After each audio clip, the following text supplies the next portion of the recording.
Dark Souls 2 within recent years seems to have a continuous issue into how this game should be evaluated. In recent years, it seems that many people have provided commentary as to why it is a masterpiece and the best game in the series, how it's underrated. This video will be a far more casual critique of the game than my previous video on Dark Souls 1, as the overwhelming number of issues does not call for a video essay on why something is good, but a summation and identification on the problems. This video may be a warning to some players who are interested in playing the game.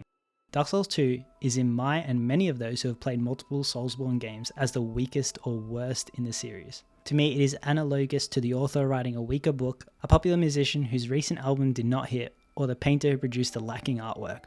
Dark Souls 2 has many drawbacks that impact my enjoyability of the game. Seriously, you could probably name more problems with the game than there are countries of the world. You have inconsistent hit detection, inadequate enemy AI, unresponsive controls, lack of enemy variety, underwhelming graphics and visuals, poorly optimized performance on PC, a convoluted storyline that is difficult to follow, underwhelming boss fights, unbalanced difficulty spikes, uninspired level design in some areas, unsatisfying ending, limited replayability, frustrated enemy ambushes, unintuitive confusing menus, glitches and bugs that affect gameplay, a lack of memorable moments, inconsistent difficulty across the game, limited enemy attack patterns, underwhelming soundtrack, lack of environmental storytelling and immersion, poorly designed confidence and rewards, and a lack of memorable and iconic bosses compared to the Soulsborne game. This list was literally generated by an AI bot and was accurate like 22 out of 25 times.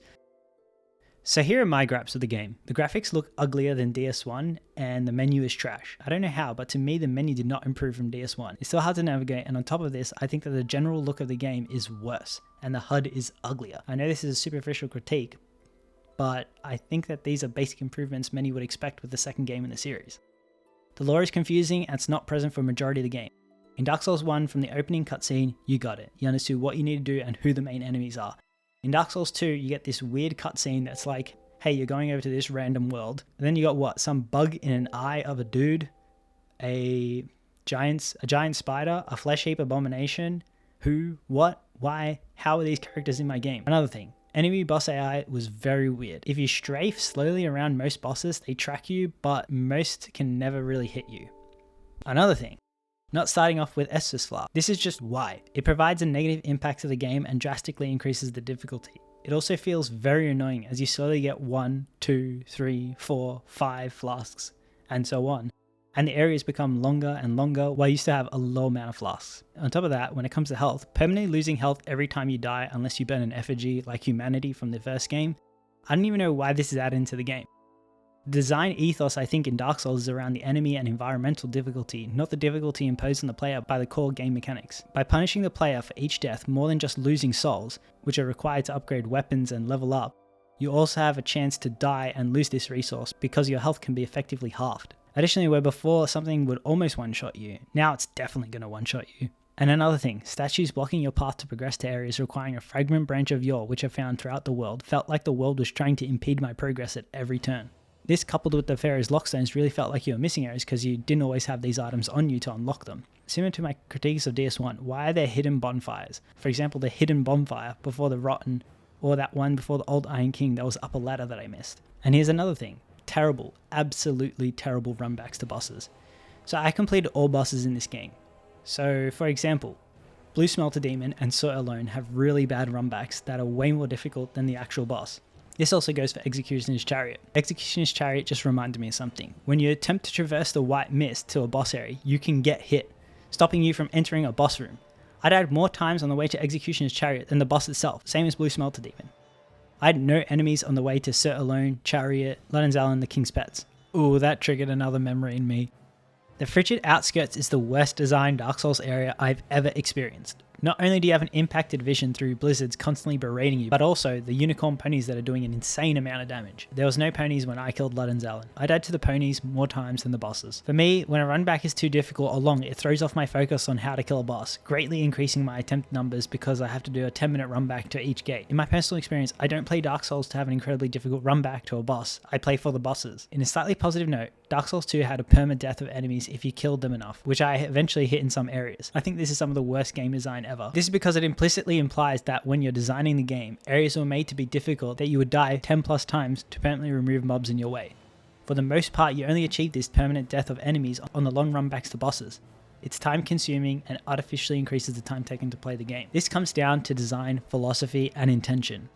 I think the B team at FromSoft diverged from the design philosophy of the original Dark Souls game. The enemies you faced in Dark Souls were presented in an obvious way, and the way to defeat them was discernible, as through the player's skill of deduction and induction, you're able to figure out a way through them, or even on first try, you can determine a way to defeat the enemy or boss. However, I think in Dark Souls 2, enemies, traps, and obstacles are random or quite simply put in there to kill you without any indication, to make you die and have trial by error be your tutor. Yet exploding enemies, enemies you can't see that are far away in the dark, invasion NPCs that respawn, putting immovable objects such as turtle lads in corridors impeding your progression, putting levers requiring interaction to be used and you don't get iframes for the whole animation, and having statues block your path, it feels like the game is stopping you from progressing or allowing you to play as you want. Then on top of all this, you are slowly chipping away at your maximum health pool.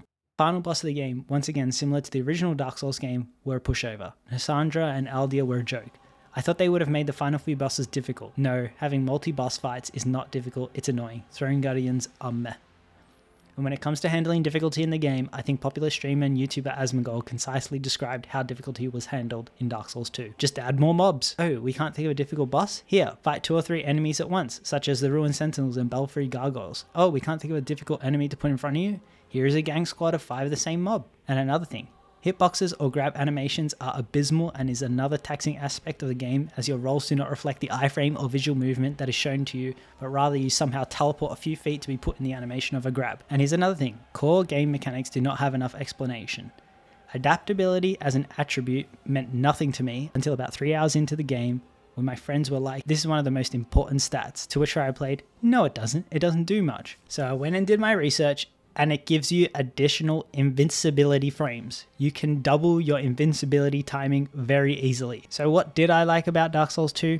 The endgame lore was pretty good. Vendrick, Nassandra, Eldia, and all the DLCs were amazing. The DLCs saved this game for me, upgrading it from being terrible and mediocre to a mid game. The DLCs were all fun and interesting. I love the lore of all the DLCs. I love the idea that the fragments of Manus have gone to distant lands and settled with their kings, whispering and conniving. Each setting of all the DLCs were unique. They tied into the main part of the game and the bosses generally had a good difficulty. I think one of the best moments in the playthrough of the Dark Souls series was the Ivory King. Assembling his knights scattered in the frozen keep who will assist you one final time to stop their king who has been corrupted by the fragment of the bed of chaos, and so you descend with the knights who wish to put down the Ivory King. When you land with your squad, like from a comic book scene, at a cave filled with lava, you battle against knights who have been corrupted. Once each of your friendly chivalrous champions block the portals spawning enemies, a floating enormous portal raises from the lava, and stepping forth from the void, the Ivory King. This was amazing. I don't think I'll ever forget this gaming sequence. Another wondrous part of Dark Souls 2 was that there was a build diversity and it was significantly more than DS1. It had many viable weapons, weapons types, and spells. It had many different armor sets that had a different aesthetic design and attributes. For example, I mainly wore a clown costume or the King's armor set and had a huge Buster Blade looking thing. So I was just cosplaying for most of this game where I could. Once I had completed Dark Souls 2, it was a drastically different post-game decompression than Dark Souls 1. Dark Souls 1 was a sense of accomplishment, a sad coming to an end, an experience worth having completed and put effort into. After completing Dark Souls 2, I felt frustrated, angry, and the relief that I never have to do it again. It must be stated that this video is based on Dark Souls 2 Skull of the First Sin, but I've watched a few videos on the initial release and queried friends who played the original, and it seems like many agree that the original release of the game was just as shocking. As I think the game is contentious and divisive because the changes from Dark Souls 1 to 2 were significant enough that it's difficult to consider it a sequel to the first game. On the whole, if you're a true Soulsborne fan and want to play each game and get your own idea of what is Dark Souls 2, you really do need to play the game. I think that when you play Dark Souls 1 and then go on to complete Dark Souls 2, you have many predetermined thoughts on what a Dark Souls game should be, what its design philosophy is, how the lore will be delivered to you, the degree of difficulty. For many like myself, my expectations were not met, and this really left a stain on Dark Souls 2 for me. In conclusion, Dark Souls 2 has a large number of glaring issues that I think are overlooked by the community and those who adore the game. I think that the issues mentioned by myself and many other YouTubers are significant in magnitude and number that it cannot be labelled as a masterpiece. I think that even in the extreme case, we cannot consider it a great game. I think it's simply okay. Its attempt to expand what the Dark Souls genre could be failed slightly. This is not to say that it was a holistically bad. There are definitely some great highlights, but I don't think it has the replayability of the others in the Dark Souls series. Once again, thank you for watching and don't forget to like, comment and subscribe. While you're doing all that, here's a little snippet of a unadulterated initial reaction to me and the Blue Smelter Demon.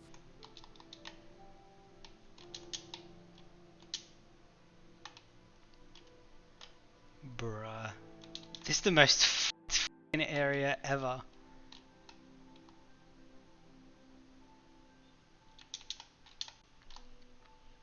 Is that the boss? Oh, jeez. Fucking Christ.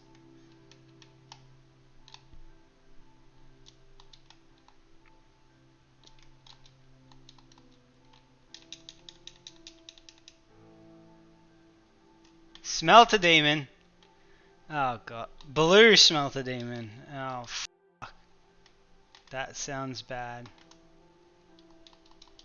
Oh, it's bad. It's bad, boys.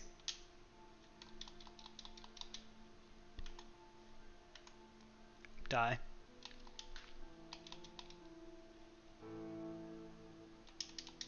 What's he doing?